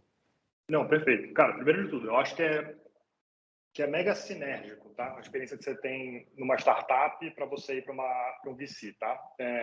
O que eu sugiro que você tente fazer na sua startup para, cara, você ficar um pouco mais completo e depois fazer uma transição para VC? Acho que, vamos lá, primeiro de tudo, em VC acho que você tem dois perfis base, vai, que é o cara que é um cara que é operador, que é o cara de fato estava na operação da companhia, entende as dores do empreendedor desde o começo, e tem o cara que é um investidor, que é um cara que passou por banco, passou por private equity e está querendo fazer essa transição. Acho que são dois perfis, muitas vezes complementares, tá? Mas que, cara, super atraem fundos de private equity, desculpa, fundos de venture capital. Cara, recentemente tem um fundo muito bacana que eu pessoalmente admiro muito, é o OneVC. Eles contrataram um associate lá, amigo meu, inclusive Bruno Lima também. Cara, o moleque ele foi também de, se não me engano, business development de uma startup antes de se juntar. E o cara é super bom, o cara entende as dores do fundador, consegue entender onde que vai doer para o cara. Então, assim, é um cara que eu não teria essa visão, porque eu não fui parte de uma companhia, eu não sei onde o cara vai perder o sono, entendeu? Eu sou um cara bom de investimento, cara, participei de private equity, consigo ter uma noção, cara, de modelagem, consigo entender modelo de negócio muito bem. Só, cara, essa parte operacional de onde está a dor, cara, é uma coisa que falta para mim, eu preciso melhorar. Então, eu acho que cara, super sinérgico. Tipo assim, acho que você querendo mudar para VC, você vender bastante saldo de, conheço como a companhia funciona, sei as dores do fundador, estava com ele quando ele passou por esse aperto. Então, acho que é bacana. Acho que a ideia aqui é você mostrar que você teve exposição aos problemas do fundador e de como ele enfrentou isso tudo, e você traduzir isso bastante no seu discurso de entrevista. Então, falar que, entendo disso, preciso melhorar nesse ponto, mas, cara, acho que é super complementar para o fundo e para a estratégia para onde o pessoal vai. Show de bola, bacana. Obrigado aí pelos insights, eu nunca tinha pensado nisso, não. Valeu. Boa, legal. Pessoal, mais alguém tem alguma dúvida? Pretende voltar para o IB? Cara, cortou um pouco para mim, eu não consegui ouvir. Bem rápido. Pretende voltar para o IB? Cara, não. Nem um pouco. Cara, assim, para mim sempre foi muito... Eu sempre fui um cara muito de buy-side, cara. Eu sempre quis comprar a empresa, ver para onde o mundo vai. Eu acho que a IB não deixa eu ter essa visão, né? Por mais que seja uma carreira bacana, é interessante, cara. Paga-se bem, você tem um nível de segurança, é uma escadinha que todo ano você é promovido. Então, tem uma dinâmica legal. A IB, cara, foi uma escola incrível para mim. Não vou cuspir para tu comer jamais. Mas, assim, acho que para mim, enquanto Pedrão, acho que não funciona muito bem. Cara, acho que eu tenho muito mais habilidade. Eu volto para casa muito mais feliz trabalhando em buy-side, em venture capital, em private equity, do que eu voltava quando eu estava em M&A. Então, para mim faz muito mais sentido. Beleza.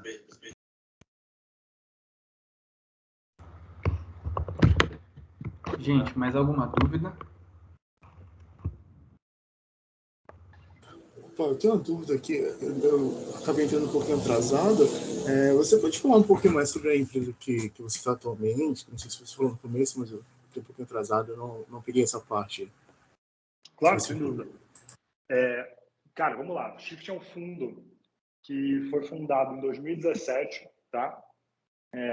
Cara, os 3 sócios, é um pessoal super jovem, cara. O pessoal tem menos de 30 hoje. Eles fundaram com 23, acho que é isso mesmo? 23, 24 anos de idade. E, cara, um fundo que vinha com uma estratégia um pouco diferente do que vocês estavam acostumados a ver em Venture Capital, né? Então, assim, o que é o Venture Capital papai com mamãe aqui, que é o mais comum da gente ver? Cara, você investir no máximo número de empresas possíveis e imagináveis, e você sabe que, estatisticamente, o seu retorno, a maior parte do seu retorno, vem de um percentual pequeno de empresas. Então, naturalmente, você só precisa estar nos deals e sair investindo, porque você sabe que essa porra vai se pagar em algum momento, né? A Shift não. A Shift tem o quê? Ela tem um edge de análise. Então, cara, é um fundo muito mais analítico do que o fundo de venture capital comum. Então, ela vai querer ter menos empresas no portfólio do que o fundo comum também. Então, cara, é um fundo que vai fazer, cara, 2, 3 deals por ano. Vai 3 a 4 deals por ano, para não ser muito pessimista. E vai ter uma pegada muito mais próxima do fundador. Então, tipo, você está ajudando o cara no dia a dia, ser um fundo mais envolvido. Cara, muito provavelmente pegar um assento no conselho da companhia para ajudar a empresa a crescer. Então, cara, tem muito mais essa pegada de ser um fundo com viés analítico.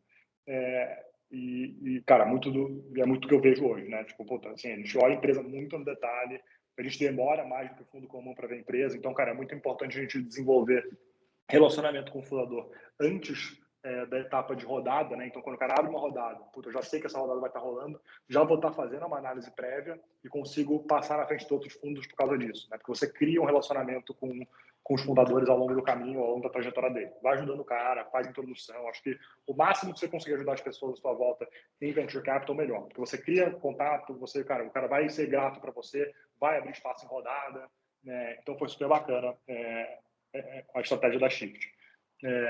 Cara, a gente, um pouco mais de fase da Shift agora. A Shift está levantando um fundo de $50 milhões. Cara, para a gente poder continuar investindo. A empresa já tem $30 milhões sob gestão em empresas variadas aqui que a gente distribui o capital. E é um pouco da fase que a gente vive agora. Não sei se eu respondi a sua pergunta. Se tiver alguma dúvida específica, Douglas, pode ficar à vontade. Mas uma dúvida só, em qual setor geralmente a Shift mais investe? Assim, o portfólio está mais concentrado em qual setor? Assim? Boa. Cara, assim, a gente, no papel, a gente é agnóstico em relação ao setor, tá? Tipo, o que a gente quer, o que o pessoal procura na Shift? Basicamente, um lugar. A gente quer pegar empresas que unam eficientemente tecnologia com economia real para gerar algum tipo de vantagem competitiva. Então, essa é a nossa tese. Isso pode acontecer em qualquer indústria, né? Então, o pessoal é completamente agnóstico em relação ao setor. Tendo dito isso, cara, tem alguns setores que a gente é mais propenso a fazer, porque essa dinâmica acaba ocorrendo com mais frequência, né? Então, cara, fintech a gente faz pra caramba. A gente tem Terra Magna, que é uma agri-fintech, então uma fintech pro agro. A gente tem Paquetá, que é uma fintech de crédito consignado. Cara, a gente tem muito consumo. Hoje em dia, a gente é um dos primeiros sócios da Bluefit, academia. A gente foi um dos primeiros sócios da Skelt também, que é uma marca de dermocosméticos. Cara, a gente tem uma empresa focada em agro também, chamada Atlas Agro, que é um Special Situations nosso, com tecnologia de semente de gergelim. Que mais? Tem uma quadra de deal novo saindo também na rede de fintech. A gente olha muito ativamente saúde e educação também, que tem bastante coisa acontecendo.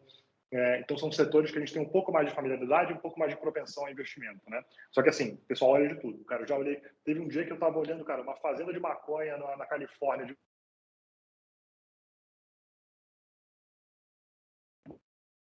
Hoje eu estava vendo, cara, uma fintech de trading de cripto. Então, assim, tem uns dias que são meio malucos, assim. Você vê de tudo um pouquinho. Ah, boa. Valeu.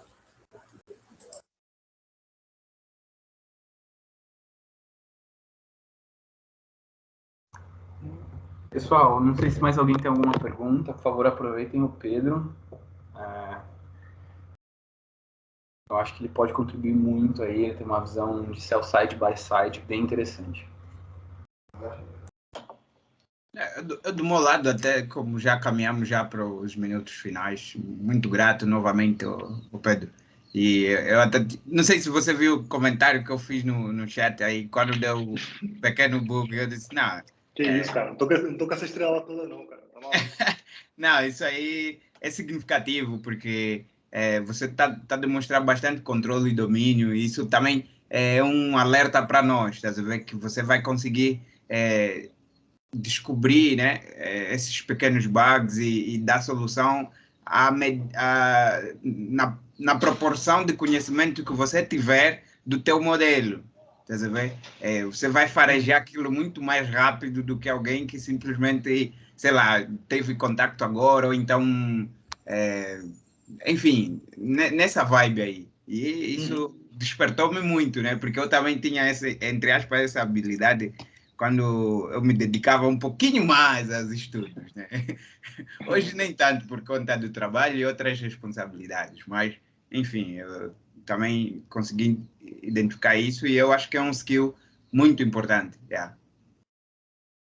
Não, bacana, cara. Bom ouvir isso, cara. E sem dúvida. Acho que, cara, quanto mais você trabalha com isso, melhor você fica, né? Acho que é um trabalho sempre...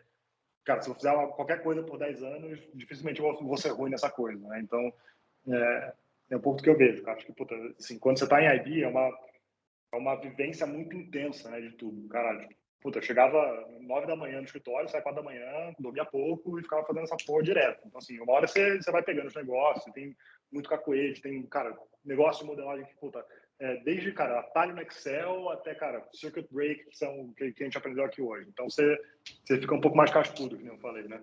Yeah. Exato. Pedrão, se você me permitir fazer mais uma aqui. Por favor.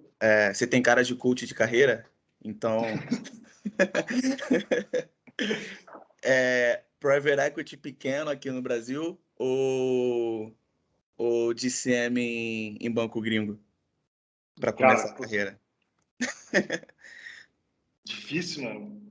É que, tipo assim, cara, são duas coisas completamente diferentes, né? Tipo, é muito difícil eu te falar, porque, cara, acho que você segue uma linha muito de banco, de sell side, que é uma boa escola no final do dia, você vai aprender muita coisa, acho que, cara, tem seu valor.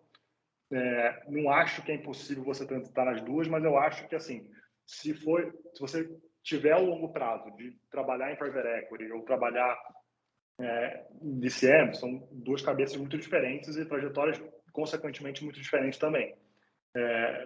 Assim, vou arrastar a asa para private equity sempre, porque eu acho que você cria um raciocínio crítico, você entende como as empresas funcionam, querendo ou não. Cara, você ter o seu na reta faz você trabalhar um pouco mais duro. Então, tipo assim, puta, eu não posso investir numa empresa se eu achar que ela vai dar errado.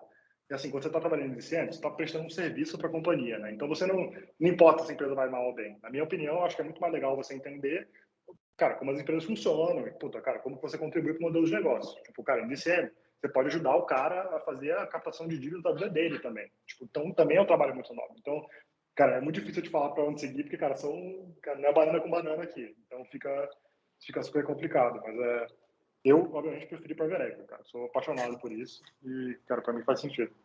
E para fazer essa migração, você acha que é muito complicado ou é a mesma estrada de, por exemplo, fazer a migração de DCM para private equity?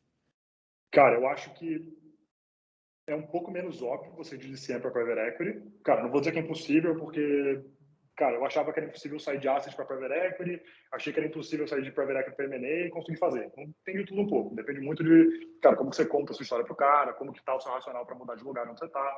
Então, acho que tudo é possível. Só que, na minha opinião, a carreira de M&A ela é muito mais sinérgica com business de private equity do que uma carreira de DCM, tá? De novo, não é impossível. Acho que você pode contratar um cara bom de DCM para ir para o private equity, não tenho dúvida nenhuma. Só que, cara, M&A é muito mais sinérgico porque, assim, quando você tem um private equity, você vai comprar uma empresa, naturalmente essa empresa vai fazer alguns M&As ou vai tentar fazer M&As para crescer o tamanho dela. Então, você entendendo o processo de M&A, você consegue aplicar isso nas empresas que você está gerindo muito melhor. Mas, assim, minha opinião pura aqui, cara, não acho que não tem sinergia. Acho que, cara, você trabalhando em IB em qualquer lugar, dá para você fazer uma mudança. Depende da história que você conta, né? E como você quer montar o seu enredo para falar em entrevista e ficar por causa que, puta, você é o melhor cara para mudar para lá. Perfeito, 100% respondido. Obrigado.